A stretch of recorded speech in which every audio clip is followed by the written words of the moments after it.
Ето един прекрасен ден. Това е един прекрасен ден. Само да ви покажа, братя българи, как се правят строежите в някои други държави. Това е края на градчето. От тук вече нататък, както виждате, това е малкото кръгче на края на градчето. От тук нататък почват нови строежи. Ще започват зад тези храсти. Там отзад, тази зелена трева, където е, всичко ще бъде нови строежи. Там има нов строеж зад уния дървета, който не е завършен. И така. И от тук това мостче. Тая цялата трева там, където ще бъде едни комплекси с къщи. Тук, както виждате, детските градинки, тук, както виждате, свършва тротуара. Ето тротуарчето. Тротуарчето свършва от тук. Тук вече продължава, оттам нататък продължава пътя, следващото кръгче и после следващото и така. И от ляво и от дясно ще започнат нови строежи. Така, преди да започнат новите строежи, какво се случва? Значи този асфалт там среща. И тук отстрани под тротуара. Това тук, където вече почнаха да правят новия тротуар. И от друга страна новия тротуар. Всичко беше разкопано. Така. Под тротуара върват ни канали. Сега ще ви покажа къде са шахтите. Тук. Тук. За вода. За канал. За телефони, телевизия, оптичен интернет, всичко коса сетики. Ето го тук другото. Aircom. Това е националната компания, нещо като БТК. Българската национална компания.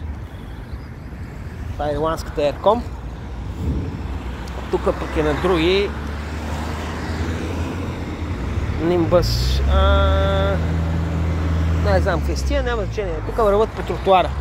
Така, за какво става въпрос? Ставаше въпрос за факта, че преди да си започне един строеж, преди да бъде одобрен, общината в лицето на областния управител, главния архитект и така нататък, цялата администрация, се събират, съгласуват се и ако одобрят проекта, общината минава и изгражда инфраструктурата до строителния обект. Изгражда тротуарите, изгражда водата, канализацията, връзките и електричеството върви под земята. Не така. Като този стълб. Така, вижте сега, до тук са стълбовете така. Това са старите къщи и старите квартали. От тук нататък вече няма стълбове. Хоп, отиваме под земята. Вървим под земята. Защо? За да няма привличане на светкавици, за да няма бури и така нататък, и каквото и да било. Всичко е под земята. Ето са новия квартал. Изграден преди 2-3 години и продължаваш да бъде разширяван. Да, драги ми строители и драги ми зутаджи и ваши величества, главни архитекти и така нататък, елате да видите как се строи в една малка държавица, по-малко от България, супер стрикна, с невероятна красота, която си я пазят И тук хората имат права. Ето, water. Ето, това е водата. Върви под земята. Другото е електричеството. Мисля, че.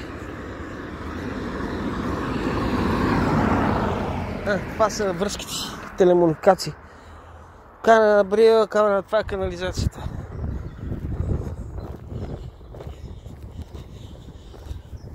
Това е кратко видео, да сте живи и здрави.